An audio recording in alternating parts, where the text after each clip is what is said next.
expensive, luxurious cruising. One would protest that a true one percenter might own their own yacht, but his point was that, as the line's owner's president of Norwegian, who has made some inflammatory remarks crooned, it is indisputably aristocratic.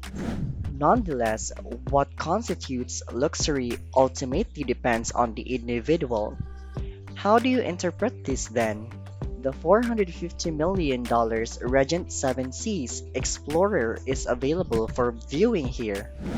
Superior suites. The majority of the cabins on this ship are more like hotel rooms in layout, although they are always referred to as suites and have this appearance. 10 categories have 375 entries in total. In this instance, it is an F2 Superior Suites, the same as 332 square feet, 30.8 square meters. Compared to most mass market cruise ships, the fittings are actually one or two steps up. It feels less like a seagoing cabin, more like a real hotel room as a result of the wall molding, heavy drapes, and other features. Unless specified otherwise, the bed is a king size, as it was in this case. Veranda suites. Every cabin has a private veranda, daily fresh fruit, a welcome bottle of chilled champagne, and a hair dryer, 24-hour room service, TVs with a few news channels and free movies on demand, and, best of all, free Wi-Fi. As low as most cheap internet access these days. There will be no streaming video available on your devices, but email is permitted. Even if all available bandwidth is used, only 750 users will be present. Walk-in closets. Surprisingly, cabins costing more than the veranda suite include actual walk-in closets between the bedroom and bathroom, with a full-length mirror on the opposite wall. This is extremely rare on cruise ships. It is also useful because the upscale dress code on this line forbids shorts and flip-flops during mealtimes. Passengers must be dressed to impress for supper. Full bathroom. By industry standards, the bathrooms are also superb.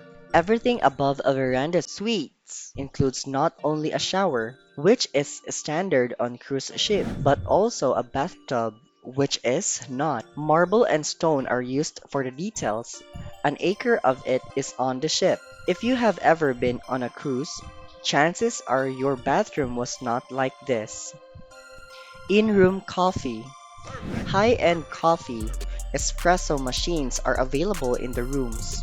As with many luxury hotels, they leave it up to you to figure out how it works and what the colored capsules mean, but it is replenished daily.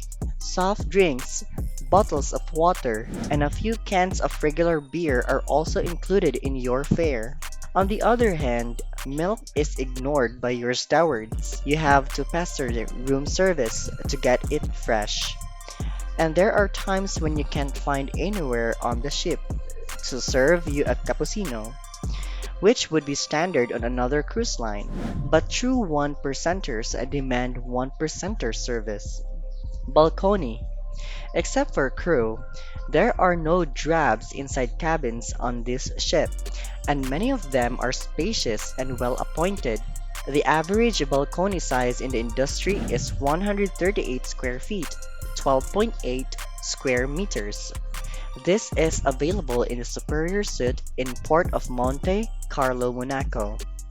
Corridor. The corridors outside the cabins have a more refined atmosphere than usual. The chandeliers and original art in even the most mundane, common areas appear to indicate that the Regent 7 Seas caters for a more mature, affluent clientele. Stairwell. Similarly, the stairwells, despite the fact that all passengers use these areas of the ship on a daily basis, publicity photos rarely show them, and this is where some cruise lines cut corners. But not on this ship. One of the uniformed crew members can be seen in the background. There are 552 staffers serving 750 guests, which isn't a bad ratio. Pool.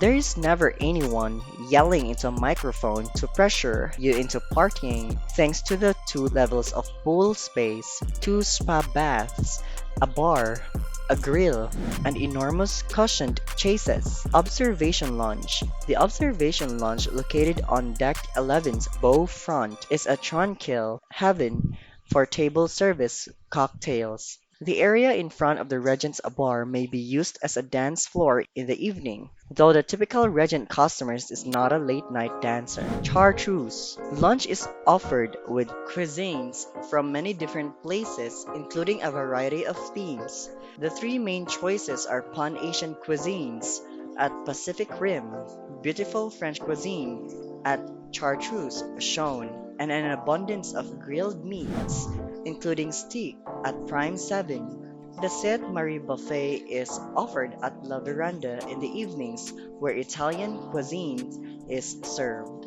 Compass Rose.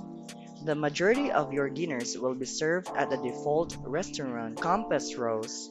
Breakfast is served here as well as upstairs at the relaxed La Veranda buffet, which includes a self-station buffet. Every trip, the Compass Rose dedicates itself to serving a breathtaking, extravagant buffet that includes items like lobster, crab legs, sushi, rare cheeses, cut meats, and more. It routinely makes lists of the top meals among travelers. Who wouldn't believe it if they were allowed to eat all the prosciutto they wanted and drink all the champagne they wanted? With the exception of the most costly cocktails, everything you can eat and drink is included in the admission charge. Culinary Arts Kitchen. The Explorer emphasizes food even when it is not in a restaurant. When passengers are too experienced and wealthy to demand a zip line or a skating rink, a ship must provide it. Off the pool area on Deck 11, there is an 18-station cooking classroom for hands-on gourmet learning experiences led by renowned chefs. The theme continues on land with Gourmet Explorer Tours, which are short excursions that delve into local ingredients and recipes at various ports of call, complete with cooking and eating.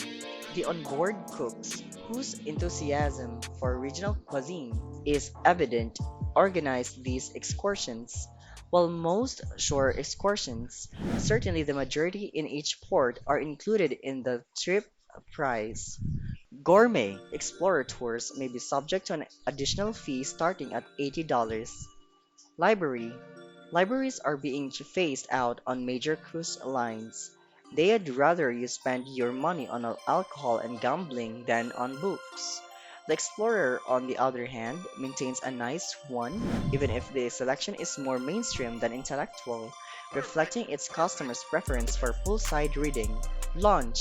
Unlike two cheaper lines, this one has plenty of seating options and doesn't have speakers crammed into every available space. That implies that locating getaway locations is straightforward. The interior salons of the Explorer are attractively adorned with good art, not schlock, despite the lack of a lower deck where guests can roam around and take in the ocean views. Picasso. This Pablo Picasso lithograph, for example, is one of the two that hang in a corridor outside the ship's most expensive suites on Deck 14. Other modern masters such as Marc Chagall and contemporary greats such as Eduardo Aranz Bravo from Spain are also represented. Casino. Unsurprisingly, there is also a casino, albeit a small, unassuming, and inconspicuous one. Penny slots are less of a focus than James Bond fantasies. Despite the fact that children are not allowed in this area, there are none to remove. Although while the sign would never directly state that children are not allowed, there isn't a family pool, arcade, or kids activity area. Wearing a blazer and pants, any young person who happened to be on this vacation would spend the majority of the time feeling incredibly bored. Canyon Ranch Spa. The spa was not custom built, rather, it is operated by Canyon Ranch, a popular operator found on many ships. and at many land-based resorts. A hair and nail salon, about $100 for a styling, is located just outside of this one. Inside there is a partially covered infinity pool with views of the ship's stern, but it is mostly used after spa treatment and not for sunbathing. After regular 2-for-1 discounts, which the majority of passengers seem to have taken advantage of, a trip on the Regent 7 Seas Explorer may cost up to $10,000. A single night in its top suites can cost even more. In addition to shore excursions, booze, champagne, Wi-Fi, specialized restaurants, and depending on your own category, even free ship to shore telephone time and a pre-cruise hotel, this expensive price includes everything you could possibly want. For these reasons, other cruise lines also impose additional fees. The finest cruise ship ever created? None of us were alive during the height of the great ocean liners, thus it is very unlikely, exceptionally extravagant. There would be less argument. Comment with your thoughts below on whether this cruise ship is worth the excursion or not, and which part of the ship you should visit first. Thank you so much for watching, and we'll see you on our next video.